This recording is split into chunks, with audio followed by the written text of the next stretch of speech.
There was no information on the blade. There was no information on the marketing material.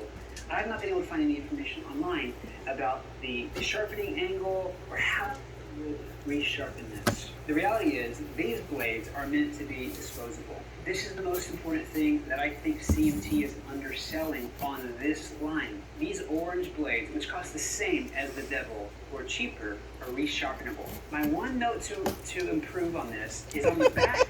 At the very end, they say, by the way, you can resharpen them. But if you look on the back of the blade, they've engraved the resharpening info. I think it's amazing that at this price point, a homeowner in his garage can get an industrial quality saw that you can send off to get resharpened, and it costs the same or less than what you're used to getting at the big box store.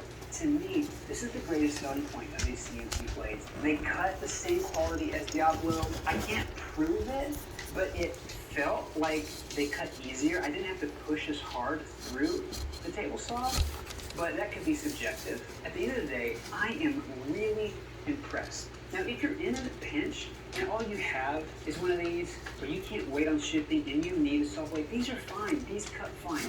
My only problem with these is that when they get dull, however much you use them, you have to throw them away. And for the same price, you can get as good or better saw blade, and when it gets dull or when it gets broken, you can send it off and then you pay $10 to $15 to have it repaired.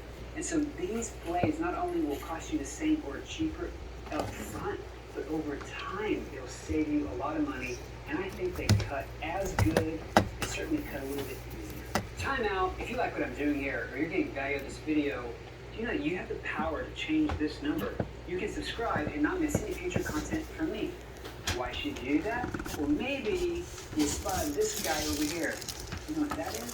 Have you seen this? It is one of the coolest inventions I've seen on the internet. It is a budget rail square for track saws where you can use an existing speed square, some 3D printed parts, and you've got a rail square. In an upcoming video, I'm going to show you everything you know about this and compare it to one of the most expensive rail squares and tell you which one I think you might want to buy.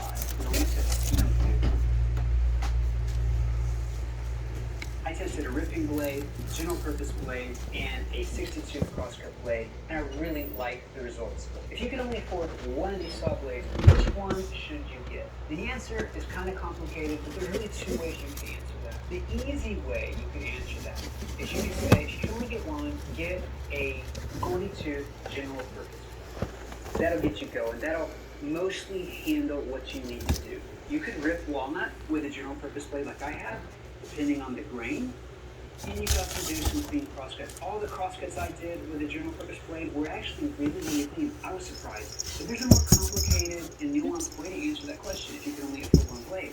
It depends on how you cut.